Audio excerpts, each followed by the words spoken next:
Hello and welcome back to the ABCs of Dog Training, a show where we go through the alphabet and each episode covers a different term or concept in dog training.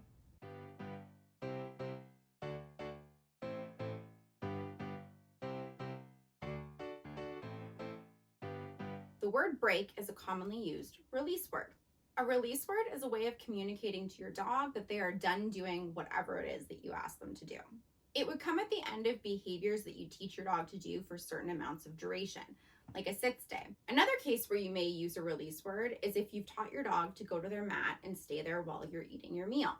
The release word would come at the end when your dog is allowed to leave the mat. You may have heard release words used before without hearing the word break. Other common words that get used a lot are okay, release, free, done, but it really doesn't matter what word you use. I could use the word pineapple and my dog would learn that that's their release word. When choosing a release word, it can be helpful to think of a word that you don't use in everyday speech very often. The first release word that I ever taught a dog was the word okay, but it comes up enough in conversation that sometimes when I'm expecting my dog to be staying still, I'll be saying okay to someone else in the room, and my dog hears that and they think they're being released. By using a word like break that you're not as likely to say so often, you prevent stuff like that from happening. One instance where I use it regularly is when I'm letting Spice here out into the backyard. Spice likes to chase squirrels and yell at them to tell them to get the heck out of our yard, which is not something that I'm a huge fan of. I don't like her barking in the backyard. I've taught Spice that she has to wait for her release word in order to go out in the backyard. By doing this, she has to turn on her brain at least enough to wait for that release word, break, and exercise some impulse control. So I know she's thinking at least a little bit before she goes out into that yard, so she's more likely to make better choices. Now, to be clear, that in itself does not fix the barking at squirrels problem, but it does help to make sure that Spice is in the right headspace to make good choices when she goes out in the backyard. Why a release word can be so useful is that it makes it very clear to your dog what it is that you expect from them.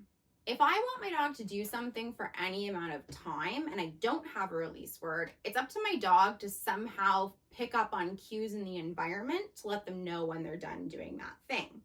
So, for example, I might have to bring something in through the front door that requires both hands. Having my dog in a sit stay prevents them from running through that door while my hands are full.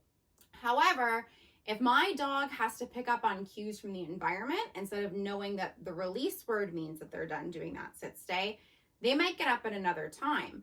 My dog might see me disengage from them to go do my task of bringing something through the front door, and because I've disengaged with them, they think, oh, we're not training anymore, and they get up. Or maybe they see me exit the door, but then I'm out of sight, and they go, well, my human's not here anymore, so guess it doesn't matter if I hold my stay, and they get up. Teaching that release word makes it very clear to my dog when it is that they're allowed to get up out of that stay, so I don't get frustrated with them for getting up at a time that I don't want, and they don't get frustrated with me for being confusing. Clear communication in general is a super important thing to think about when it comes to your dog training. It helps your dog understand what it is they're supposed to do, and also taking the time to think about how to communicate something clearly to your dog. Make sure that you have a vision for what is expected of your dog instead of just being upset when they do something you don't like. A release word is one of many ways that we can exercise clear communication. So next time you are teaching your dog something that they have to do for a certain amount of time, try thinking about teaching them to do it until they hear a release word. If you've never taught your dog how to hold a position before, I have a course coming out on my website in February that will teach you how to do so. So make sure to visit my website and follow us on Instagram and Facebook so that you can stay in the loop for when those courses go live. Otherwise, that is it for today. Thank you so much for watching. If you haven't yet, please hit the subscribe button. And if you liked this video just the teensiest bit, you can hit the like button as well. And I will see you next time with the letter C.